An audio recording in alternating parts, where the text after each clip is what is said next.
Hello, everybody. Welcome to the Truth Will Set You Free show. This show is brought to you by TLBTV and the Liberty Beacon Project.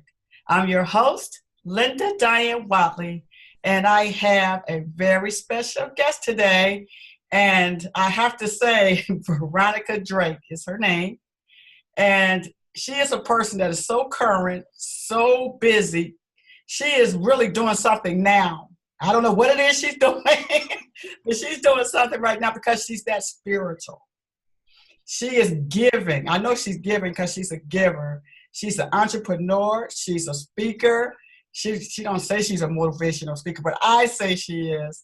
She into getting women to a better place. She's an online presence that has over 22,000 women that she has assisted to get to a better place with their life. I mean, it's just so exciting to have her on the show that she's a medium. She's also somewhat a channel. She channels. Mm-hmm. She'll teach you things. She'll show you things. Where she is in life has her at a place where she loves God. That has to be known. She loves God. And how she gets there, she's going to let you know about it. And she has authored very nice books that she will share with us. And both of us agree, we're just going to see what happens today because we know how God is. We know he shows up and do his thing. So how you doing, Veronica? I couldn't be any better. If I smiled any bigger, I think my head would explode. I love being just want to go on record. Yes. So I am so happy to be here and thank you. I feel so blessed for you connecting with me and having this happen. So thank you. Thank you. Thank you. Everything happens at its right time. One of the things I want you to share with everybody is how you came into this profound relationship with God, because in the beginning, it really wasn't like that for you. Share with us how that came about. The beginning was October 1962, and I was born to an alcoholic father and mother, and my mother is schizophrenic, bipolar, and I had a very tumultuous, eventful life, and that life was devoid or absent of God or any understanding of God. That wasn't a conversation. I thought Christmas was Santa Claus and presents and Easter was the Easter Bunny and chocolate. And so I had no reference point. I had no anchor in my life. And as a result, everything was fair game, including self-loathing, hurting people, doing things that really anybody with a moral compass would understand you just don't do.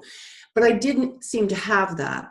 And one of the things about me was I could always align myself with people who had things that I wanted. And one of them was my first husband. He was an amazing human being. But as life would have it, it wasn't enough for me because what I didn't understand was I didn't like myself. It had nothing to do with him. It had to do with me. And so in 1996, November, I went to kill myself. I was done. I was checking out. And I had my foot on the accelerator and I was screaming some very profound words at the Creator. And as I was careening, literally, my car filled up with an amazing warmth, an overwhelming presence, call it the angels, call it spirit, call it God, whatever it was. My foot was taken off the gas pedal, and here I am. And that was the beginning of my relationship with God. So, before that happened to you, did you sense you had some gifts at all? Did you kind of knew things and didn't know why you knew them? I did. And I'll tell you, and this is the simple version of it. I would play either or games. Now, we're all intuitive.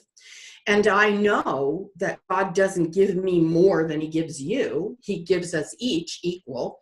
What I've learned to do is work with it, manage it, and use it for good. And so as a kid growing up, I spent a lot of time alone, and I would play either or. So I would say, if I'm going to pass this test, either do this for yes or do that for no. And so that's how my intuition started. Does Johnny like me? If Johnny likes me, let me see this, or if he doesn't, let me see this. And so that was really the beginning. And I was probably 12 years old. I don't have a long history of coming from some wonderful psychic family background. No. In fact, my family looks at me like I have two heads. Yeah. I'm definitely the outcast, if you will, in the family, the oddball. Well, do you get to enjoy people without them always wanting something from you, like information or? I'm, as you probably can tell, I'm very good with boundaries because I love me. And I love me in a beautiful, respectful way. And you know what? I didn't always love me. I wanted to be everybody's definition of me. I wanted to overgive. I was that person that played both sides of the fence, if you will. Oh, you're saying this, I'm going to go with you over here. Oh, wait, now I'm over here. I was her. Listen, I was not a nice person. The person you see sitting here, totally, like, if you want to think a lightning bolt came down and like God was birthed in me, that's what happened, because I was a user. I was a manipulator. I had an extramarital affair. I mean, you name it. I was not living in integrity. I really wasn't. And I thought there was no accountability. I used to say, and watch, your words will come back to haunt you, guilt is a useless emotion. I don't know about that anymore. Because it sure did keep me awake a lot of nights. So how was you able to relate God with angels when you had that experience in the car? How did you come to identify that? I just, that's a great question, because I didn't really know about God. I was 32-ish, maybe 33-ish. And I did know God, the big kahuna God. Like, I did understand that at the level that I could. But as I went on my journey after that event, I began to get little messages. Literally, I would hear things. I would stumble on images of angels. And I would read. On my reading, I was a voracious reader. I would just pick up anything I could on God and reading. And I had read a book called Conversations with God by Neil Donald Walsh. And I thought, wow, God can really talk to you. And then I began to put it together in my head of what happened to me. And I began to share that story in a very simple way, which is the only way I know how to be. And so many people resonated with it. And I recently talked on my business page about, I was approached by a Jehovah's Witness. And it was a little girl, and she said to me, did I think it was the Bible? Did I think it's science? Do I think it's whatever? And I said, I believe in the Bible. And I do. I truly do believe in the Bible. And she started to go on, and I said, you know what? I appreciate and love you for sharing God with me. I am so grateful that you shared God. And she got a big smile. She must have been all of 10. And she got a big smile. She looked at her mom, and they walked away. And it occurred to me, people don't resist the idea of God. They resist being told how to believe about God. So I think if you can talk about God anytime, anywhere, you should do it in a very safe, non-threatening, non-defined way. That's just my opinion. So I learned that from that little girl. Well, you was going to kill yourself that particular day. Your mind was made up. Yeah. So do you believe people can rush their life or determine when they're actually going to leave here? Do you think it's already set when it's going to actually happen? I do believe, and I've heard this, and when I say heard, it's been channeled to me because I actually can channel the energy of Jesus, and I've done videos on that. I know for a fact in my heart, in my core, we all have a soul contract. And so when we come in, it is predefined, to a certain degree, because we have free will. God loved us. He made us in his image. But you know what? He said, here you go. Here's your free will. Ha, ha, ha. Do with it what you will. With the guidebook being the Bible. And so I do believe that if you are to meet or experience something that could promote an untimely death, which is what I do believe happened to me, you will get the intervention of the archangels, the highest form of angels. And so I do believe that that's what happened. Angels, as I've come to know, are here for us all the time. We have guardian angels, but they cannot impose on our free will. We have to ask for their assistance. You don't pray to the angels, you pray to God, but you can talk to the angels. So did that answer your question, or did I take us all the way around the block? They're not volunteering to do anything if you don't ask, because you didn't ask them to help you. The archangels, I'm sorry, great point. The archangels are the only level of angels that will intervene when they see a contract that's not meant to expire. So the person that gets in the car crash and should have died but doesn't, there was some sort of divine intervention. This is what I've been taught to believe. And when I say taught, there's not a school that I go to. There's a prayer place that I go to, and there's a quiet place I go to. And so can it be validated? This is a faith thing. It's a total faith thing. I have faith in what I hear. And so I know, I'm going to tell you a really quick story, and you'll probably laugh to death at this. I started talking at age 9 months. Okay. I hadn't shut up since. You know that. You could tell. I would get detention. In kindergarten, I was put behind the piano when she played the piano for talking. I would get my desk put in the hallway. Like everything you can imagine. I get paid to speak, so who's laughing now? Just want to say. So my point with that is everybody needs to embrace what they're naturally good at, because that is part of your purpose. That's why you're here. It's not a big mystery. It's just you understanding what you're naturally gifted at. So. What you're naturally gifted at. So if I said to you, I'm going to turn this interview right around. So if I said to you, Linda, you can stand up right now and you can talk for 1 hour on anything you want, but you can't prep for it. What would you talk about? Do you know? True. Right? So you, at your core, you know what you're going to stand up and talk about. Right? Mm-hmm. For me, it's limiting beliefs and it's freeing yourself. Freedom. My core value is freedom. Early in my life, I was bound physically, emotionally, and I couldn't get free from things I needed to be free from. And I value freedom so much that I won't even ride in your car with you to go to an event. I want to know that when I want to leave, I can leave. I will do nothing to compromise my freedom.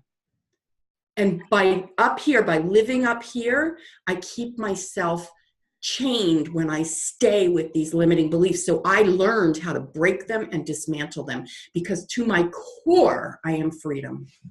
And see, that's what I pretty much feel the same way. That's why I say I love truth, because the truth will set you free. And I feel that if a person isn't excited about life, it's some truth that they're living in right now that's not getting them there. So they need to find that truth that gets them there. Because like you said, you're supposed to be set free with the truth.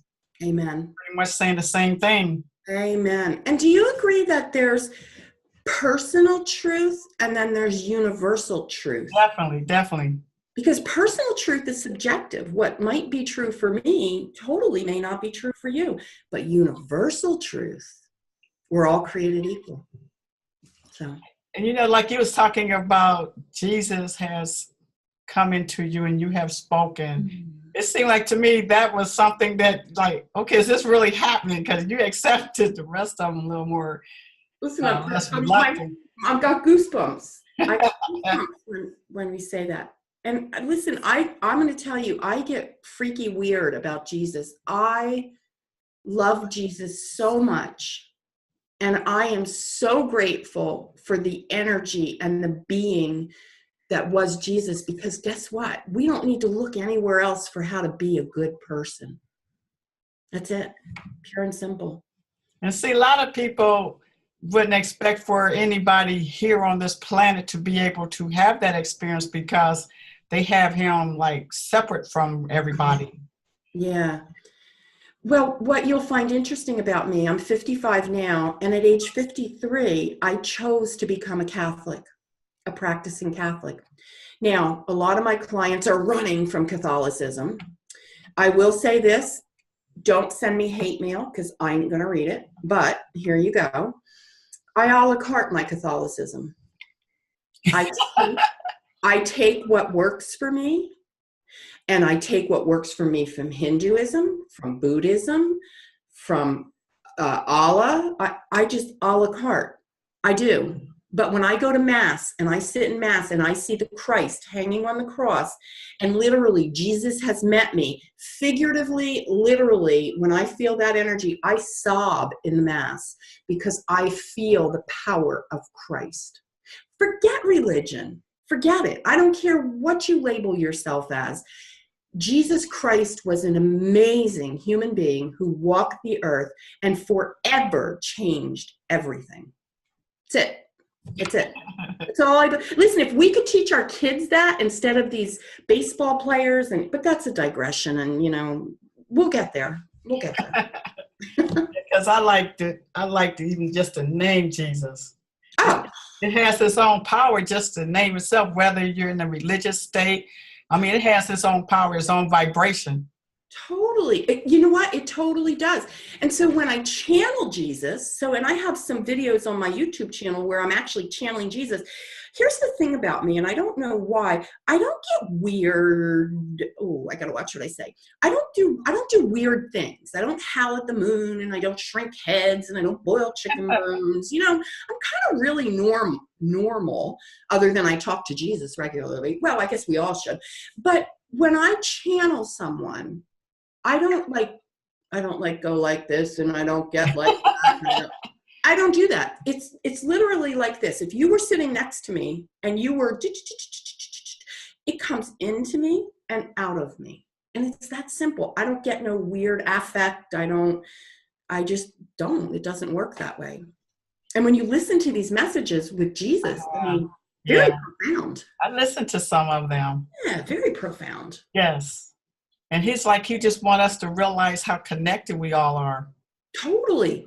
Yeah. Totally. There's no difference between any of us. The reality is we're all here for one purpose, and that's to love. That's it. Love. Love, love, love, love, love.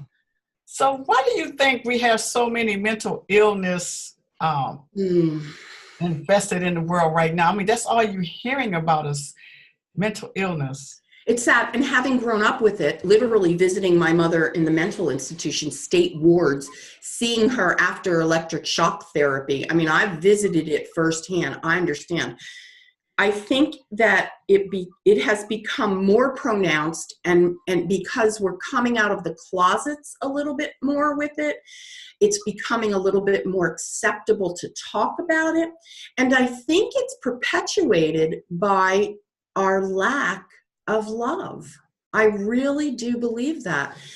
Listen, I don't have to sit here and tell you, Linda, we've gotten so far away from the core that if something hurts, we drink it away, we sex it away, we buy it away, we pray it away? And when we don't pray, guess what? We become prey. Yeah. right? That's And so I think that's what happens. You know, do I believe in the devil? I don't know that I believe in the devil per se. I believe in negative energies, and I believe that everything has to have an opposite. So if you're not praying, if you're not of love, you're going to get some bad stuff to seep in there. That's a given. Well, tell me this, because this seems like it's been forever. Is there ever going to come a shift for humanity where they stop killing, abusing, just destroying the foundation for children? Is that ever going to reestablish itself?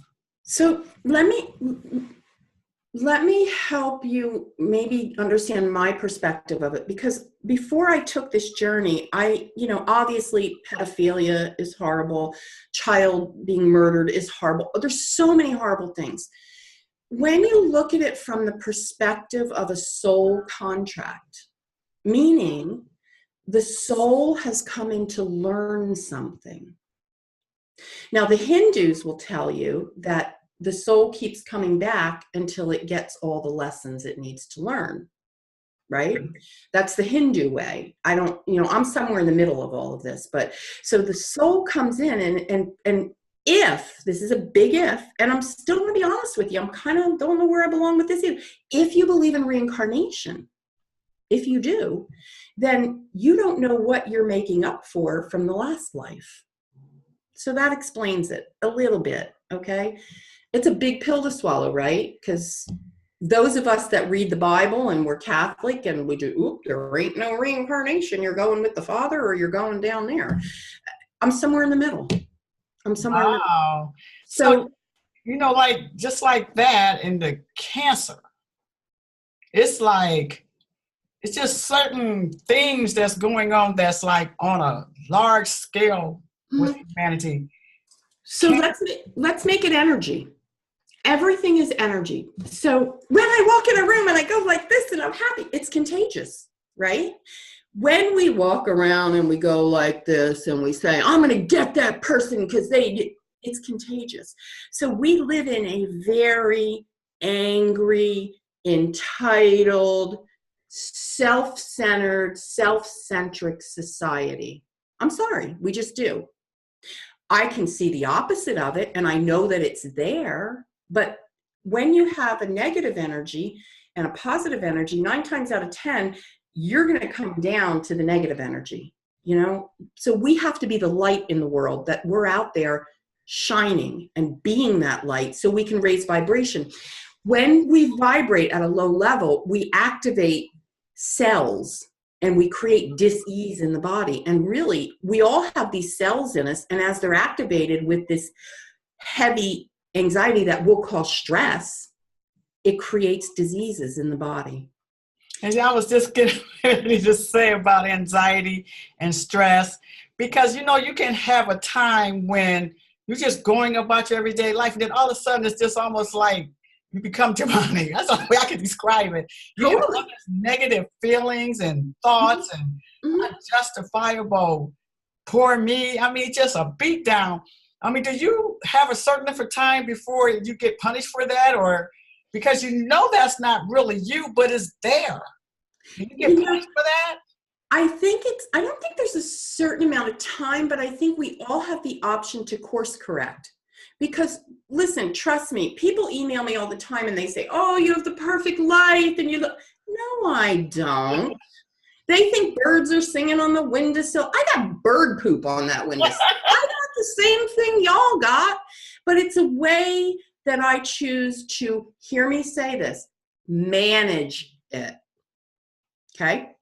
Because when you manage it, when you can respond to it and not react to it, you get to be a big girl and you get to be in the adult world and you get to be of love. So that's my whole thing. Well, I can say too, people are getting tired so quick now. And that's when a lot of negativity just invests itself in a person. And if they don't do anything about it, then that's when you start seeing them get sick. Absolutely. And I would say this, when I see somebody who's they're frowned and their brows are together, I'm literally like a 3-year-old. I'm so curious. Like, I will walk up to you and I will say, why do you look so mad? Like, my husband's like, you're going to get killed one of these days. I literally, I just like go and why do you look so mad? What's the matter? And, inevitably they smile. And they look at you. I mean, I've not yet, come across anybody that's punched me in the face. I think it could be possible, but why do you look so mad? And here's the thing, Linda, we're so guarded as adults. We wear that mask. We don't, not me. I'm like out there. I had this little skin cancer thing. I had a little biopsy on my face the other day, and I had a big old Band-Aid on here, and I'm in the grocery store pushing my cart around. Everybody's looking at you. No adult said to me, hey, what's up with your face? Nobody said anything. I get in the checkout line, and this little boy eating a cookie in one of those cool cars that I want to ride in and let people he's eating this little cookie, and he says to me, hey, what happened to your face? I looked at him and I said, I had a boo-boo. And he looks at me and he smiles. He goes, oh, okay. And we went on. I love that. Ask me what happened to my face. Talk to me. Right. We don't talk to each other anymore because we're afraid, oh, what if I say something wrong? What if you say something right? So. Wow. You're right about that. Totally. And it's causing people to weaken because we weren't made to be that way. No, we really weren't. I have an angel story for you, but I don't know if I talk too much and you want me to tell it, so I could kind of answer it. But in 2009, my husband had open heart surgery, and we were in the ICU unit. He was in there for a week, and across the bay from him was this family where the mother had open heart surgery for the 5th time. And so I was in with my husband, and he was recovering, and the code would go off, and we'd have to empty. This woman would code, and she would code. Well, I went out in the waiting room, and I always carried my little angel. She was fit in the palm of my hand. I go out in the waiting room with this boy. He's maybe 17. And we start talking, and we become friendly. And I don't know who he is. He doesn't know who I am. We're talking. So anyway, we go back in the room. She codes again, and we have to go out. Now, if you can believe this, people are moaning and groaning. Every time that happens, I got to leave the unit. I look at them, and I go, be glad it's not you. Like, I mean, seriously, I'm going to get beat up. So anyway, I'm in the hallway at the other end of the hall. This man and his son comes out with the doctor, and all of a sudden they start bawling. They're sobbing. Okay. This young boy and his father. I'm at the other end of the hall. I've got this angel. I'm clutching the angel, and I'm hearing this. This is what I hear. Go to them. Talk to them.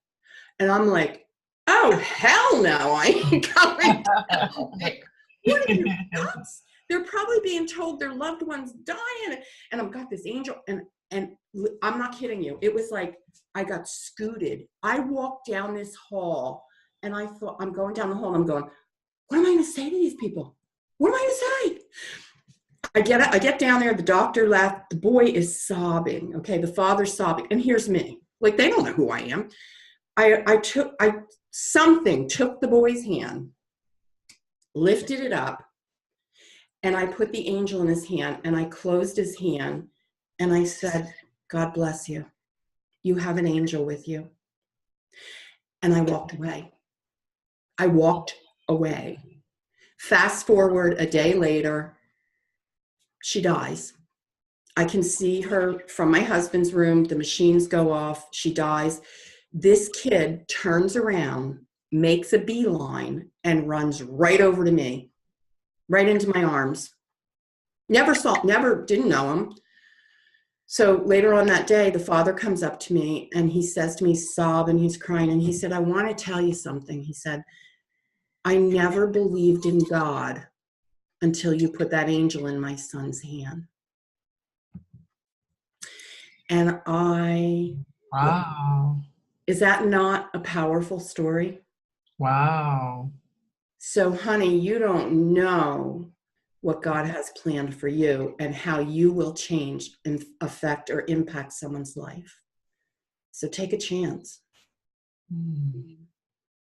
Wow, I just kind of absorbing that a little bit. That's big stuff. Yeah. Big So stuff. tell me, for a person who loves to talk, how Really? was you able to become an author? Great. I dictated the book. No. Actually, you know what's funny? The book was downloaded to me. Like literally, when I sit quiet and I drink my coffee and I hear things. And then I run right in here in my office and I type and I write. And so the whole book was given to me. The ebook, 3 Keys to Unlocking Your Purpose. It was like, what do I know? I don't know nothing. And it was just given and given and given. I didn't do the typical research one does on the books. I didn't, because I'm a little ADHD. I don't have time for that. So Wow. it just came. It just came. What's the name of it? 3 Keys to Unlocking Your Divine Purpose. And you can get a free copy on my website at veronicadrake.com. And what I like about this book is it gives you tangible exercises to unlock your divine purpose. It's like walk the steps, do the work, and there you go. Yeah, because that's one thing about it. When I read it, I could tell you really want people to get to that independence of themselves, to rely on their own intuition. You're not just trying to be a source. You want everybody to be a source unto themselves and for others. So everything you do is to get people to that place. Come with me, be with me, get to where you have to go. Because you said that it's out of respect that you're supposed to be in your purpose. Yeah. Respect to God. Absolutely. And that's big. So actually, people shouldn't move forward until they're sure they're in their purpose. Yeah. Well, the main purpose we're here is love, and God is love. So if you're doing and being love, aren't you living your purpose? But you know what? Sometimes I be feeling like I'm really into my purpose and that I'm doing everything that God would have me to do. But then it seems like I'm just not getting there. Mm-hmm. You know, like, where is there? Where are you going? Yeah, that's what it's like. I keep feeling this grandness. You know what I mean? Like grand, and I should be doing something big because I got purpose. It's like this grand feeling, though. It's like it's always been there. It's like no matter what I do, or when somebody else says they're doing something, I always sense a grandness. What is it? Yeah, I don't know, but it's always there. Mm-hmm.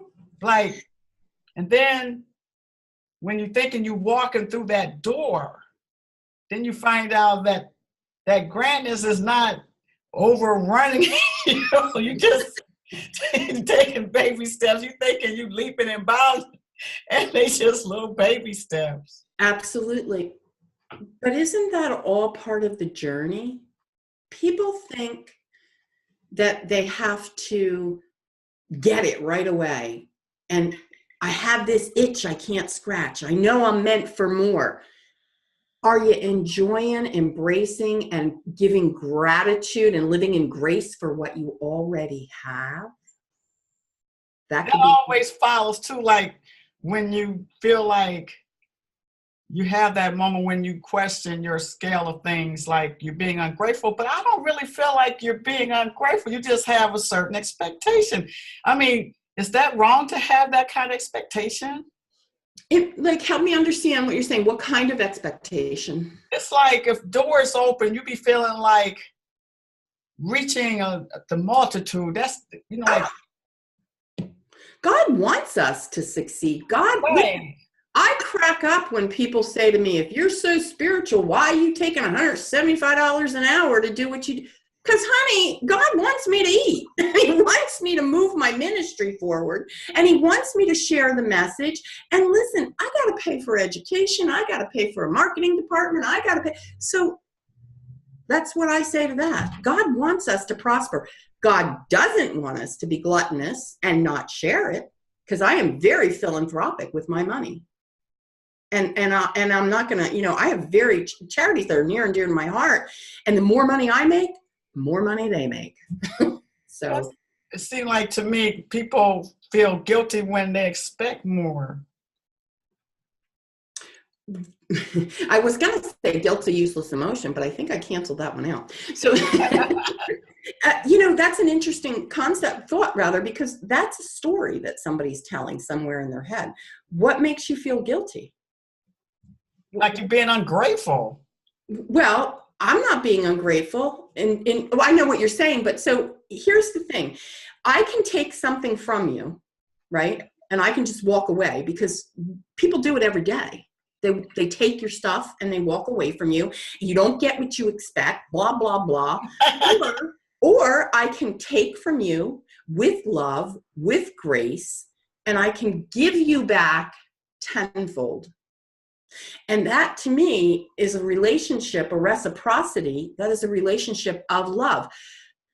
I think you do know this, I give so much away for free.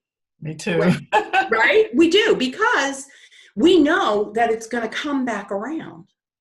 And we know that by standing in the principles of love and gratitude, we're going to get what's rightly ours by God's definition. And I do believe that. I really do. Yeah, I spent a lot of days being poor. I mean, a lot of days being poor. I can remember I didn't even have $3.33 to buy a mum at Home Depot because it was fall and I wanted a mum. I couldn't even buy a $3 mum. I had $1.79 in my checking account. But you know what? I was always happy because I had breath in my body. So how did you step out to help others? What was that beginning? Was it talking to a group of people? Was it just happening to say something to one person and then it just starts spreading? I went to the coaching academy. I am an official life coach, spiritual life coach. So I went to the coaching academy, spent a lot of money doing that. Let me tell you, no one has ever asked me, what are your credentials? No one's ever said that to me. But I went to the coaching academy, got it all down pat. And they tell you in the coaching academy, this is a very, lucrative business. And, it was on the cusp of coaching. They don't tell you that no one's going to pay you for it. So I got out with this debt from the coaching academy, not with any marketing skills whatsoever. And I couldn't find anybody to pay me $25. I thought, what am I going to do now? So I cried. I felt sorry for myself. I yelled at God. And then I said, I quit. And then I realized that I had to know what I was talking about first. Like, all right, I'm going to be a coach. You know the coaching relationship. Well, how does that make you feel? What do you think? Listen, I love coaching. It saved my life. But the reality is I wasn't using my uniqueness and my specialty, which is my intuition, because I was afraid of it. I thought my husband was the head of a Christian organization. And here in my little town, what are they going to say if I come out and I say, oh my God, this is what I do? So I hid. And as a result, I played really small and I hid. So what happened, God said to me at the time, there are 6 billion people on the face of the earth, because there were 6 billion at that time. Now there's 7 billion. And so I thought, okay, what's that mean? Well, voila, the advent of Facebook. And off I went. And that's the only platform I used to build my business. But I never called it building a business. I called it building a community and a culture. Wow. It wasn't a business. If you look at my business page, it is totally me. Like, I'm not selling you nothing. You're there because I love you and you love me. So how many followers you have? Right at this point, I think I have something like 23,000, but 30,000 in total with the platforms and the email list and the this and the that. So I think it's around 30,000, 29,000, somewhere in there. And I respect every one of them because I know that without them, my mission doesn't get accomplished. So I'm grateful. That's why you see, I have a private Facebook group called Making the Spiritual Practical. I give and give and give. I'm on there live. I'm there with my hair sticking up in the morning. I'm drinking my coffee, you know. It's the real deal. And you know what? God made me that way. It's too darn hard to be anybody else. I saw where you were considering possibly having a webinar for showing people how to build their community on Facebook. I get so many emails. And then, you know, this is me, okay? Oh, I have to write back. Oh, number 3,000 email. And I'm poking away and I'm thinking to myself, what am I doing? I have a couple assistants that work for me, but like, I want to know you. And so my husband's like, can you just turn it off? So I thought I'm going to do a webinar, very simple, basic, practical stuff, one-on-one stuff that got me up and lifted me off the ground. And I thought I'm going to do that. And, you know, I'm not afraid to call people on their stuff. And I'm not afraid for you to challenge me back. In fact, I love that because that promotes growth for both of us. So I'm trying to figure out how to make the webinar interactive. And I'm trying to figure out how to give the basics so that you, the business owner who's heart-centered, can walk away from it and instantly go to work and build your culture and your community. So for instance, your word is truth. Okay, we know you're all about the truth. So I would expect that I would go on your page and I would see truth represented by you in your unique way. So that's the platform. You know, truth is your platform. Mine's intuition, mine's limiting beliefs, mine's empowerment. So very simple stuff. Well, I should say simple if you understand the concepts. Yeah, I like the way you came up with that concept because most people call that branding. Yeah, I guess. See, I don't have that. This is the funny thing about me. I don't have any, I didn't know who God was, so I wasn't told how to think about God, so I made up my own stuff. So I kind of do the same thing with branding. You know, people say to me, oh, your brand's great. What? My brand? Well, yeah, thanks. Yes, I don't know. You know, and it's just natural to me that I like things to look a certain way. You know, I'm kind of, some might call me anal. I'm emailing you. Are we confirming? I like go a certain way. So, yeah. So branding, good word. Yeah, but I said, wow, but I like what you said, though. You create your own community. Oh, yeah. I mean, I think the mind receives that more naturally because branding, a lot of times people think about cows and horses. Totally. But think about this. I don't know about you. I remember back in the day, I was born in 1962. So I remember Sunday dinners at my grandmother's house where all the family came and her sisters and everybody, and everybody talked and everybody communicated. I remember going into the nickel and dime store, the 10-cent store, and literally there was 10-cent stuff and people talked to you. You sat on your front porch and people stopped by and said hi. Where is that? And that's what I want on my page. We pull our cars in the garage. We put our door down, God forbid, before anybody says anything to us. Yeah. We go in our house. We jump in our bottles. Whatever we do. I don't want that for my page. I want you to know how much I truly care about you. And I want you to have a safe space to express who you are. That's definitely nice. But you also said that we have more people who have not actually transcended to the level of non-existence. We have more of them almost than we have people who are on the ground. Yes. I like to think of myself and people who do the work I do as a modern day mystic. So we remember mystics, you know, they'd go up on the mountaintop and they'd chant and they'd and they'd all and they'd get enlightened. Modern day mystics are regular people walking the earth, living everyday life, walking their truth, walking the spiritual principles. And we're in the trenches with you and we're showing you. And I'd like to think on some level that's what I do, you know, by being the example. Now, that's not to say listen, when I get behind somebody on the highway that's doing, they're riding the left lane and, and I can't get where I'm going. Oh, that's a nasty time in the car. But I can reel it back in really quick. That's the difference. You're closing a gap. We're never going to live in the place where, oh, that's okay, you go ahead and you cut me off. No, we're never going to live in that place. What we are going to do is learn to close the gap, meaning I might want to choke you for a second, and then I'm going back to kumbaya. So that's it.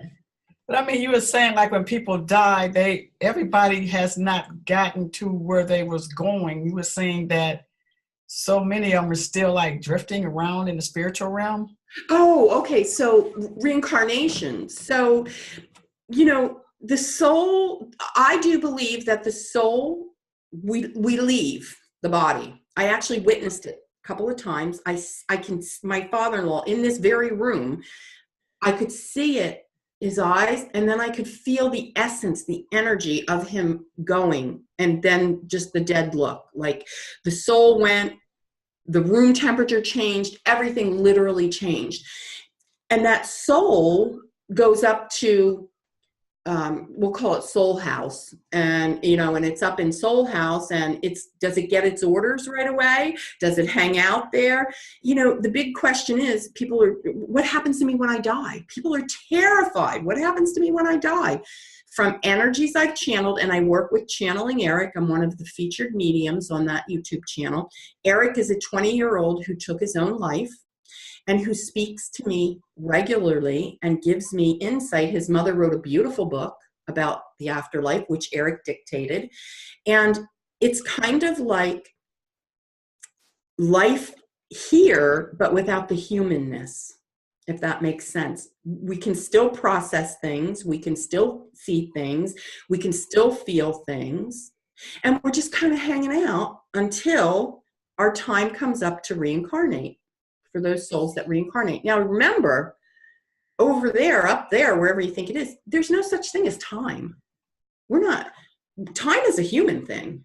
I got somewhere to be. I better hurry up. We're not, there's no time there.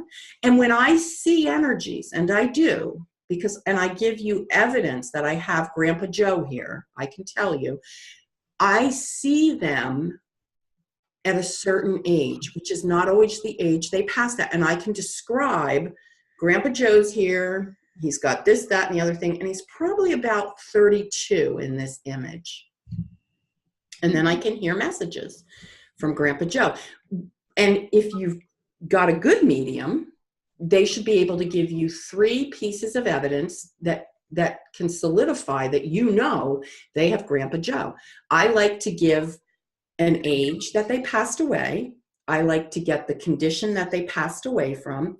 And I like to get the profession that they did while they were here. There are 3 things that give you evidence. That creates validity, and it creates trust. So, they don't always bother you every day, do they? It's really funny. My backyard is a cemetery. So my husband loves to tell people what I do. I'm very quiet about what I do, believe it or not. And he's like, oh yeah, she talks to the dead. So when I first moved here, these energies would come in. Literally, if you think about it, it's like you feel people in the room. Have you ever felt like somebody's staring at the back of your head and you just know somebody's looking at you? And you want to be like I can feel these energies. And for the most part, they're all beautiful, loving, but I have to tell them, get out, leave me alone. Because there's energies that will knock things over in my house. In the middle of the night when I'm sleeping, like something wants my attention. It's funny. I left a candle burning the other night. And oh my God, I would never do that. And I could feel this thing on the bottom of my foot, this touch. And normally I don't wake up at night. I sleep right through. And this touch on the bottom of my foot. And I thought, what the heck? So when spirit wants my attention, it touches my feet. And I woke up and I could smell the candle coming into my room. And I went, I didn't blow the candle out. Got up immediately and blew the candle out. So I was looked after. So we all get that though, but you have to learn how to open your mind to that. So what basically you like to share with people on a regular basis or like in seminars or one-on-one, like your services? What does that consist of? So I do soul to soul coaching, which is a 3-month program where I take you deep into your soul. We talk at a soul level. I can actually hear your higher self. Today I had a client where she was just blown away. Like chronologically, I knew how old she was. I could tell da da da da da. And she's like, "How do you know that?" And I'm like, "Do you know who you're talking to?" So I have soul to soul coaching, and I also have what I call angel readings, where I hear the angels. The angels will show me things. I also do medical intuitive work, which means I can physically scan your energy. And when something's off in the body, it shows up as a gray haze to me. Now, never, never, never, never would you say to somebody, "Oh my God, I think you have a tumor." You don't do that. It's just, there's a finesse and there's a love and there's an encouragement that goes with being a medical intuitive. And so I want people to be very discerning about who they choose to trust this is a big deal for me. Like, I want truth and I want integrity in this profession. And so I do angel readings, the medical intuitive stuff. You can set that up with me privately. I don't advertise that. The channeling, the pulling the energy over from the other side, I can do that, but you have to tell me that's what you want to do. So, but I also like to think there's nothing really special about me. I noticed that you don't do that. No, I'm just the conduit. Like, I'm the mouthpiece, but you can do what I do too, including be successful. Like, what makes me different? I don't know. I'm just me. Yeah, because sometimes you're right though, because like with my husband, when he was killed in a car accident, it was like that whole day I felt something, but I couldn't stop it. No. And I remember telling my neighbor, I was like, it seemed like he's already gone. And he probably was. Before he physically left, it seemed like he was already gone. Mm-hmm. So you knew. How did you know though? You had a what? You had something. It was just like air inside of you with an intelligence telling you. There you go. How do you market that? But you knew, and we all know stuff. Have you ever met someone and the hair on the back of your neck stands up, but you still go, hey, why don't you come over for tea? You're like, I know I shouldn't date this guy, but hey, we all know things. But here's the thing. What does it matter if you know things if you don't do something about it? That's why people will deny their intuition. They'll question it, agree, defend why it's not intuition. I'm not hearing that, because guess what? If you truly embrace and acknowledge your intuition, you got to do something about it. Now, in your case with your husband, you couldn't. That was for somebody else. That was his life path, his soul contract. But if somebody said to you, Linda, here, I got this great opportunity for you, and you got the little heebie-jeebies and you got a little something going on in your belly, and you did it anyway, and then it was like, that's on you. So it's learning to trust and learning to say, well, if I listen, I better listen all the way, not part way. Well, do you think to some degree people can't stop accidents? Oh, absolutely. Because if it's a soul contract, like your husband's accident, let me put it to you this way. If his time was up, and I do feel it, and I do believe his time was up, he could have had a heart attack in the living room. He could have, gotten shot in the Walmart. It just, when the time is up, the time is up. We don't know when the time is going to be up. So that's the other thing. Nobody can predict the future. Be very careful of somebody telling you they can predict the future, because that just doesn't happen.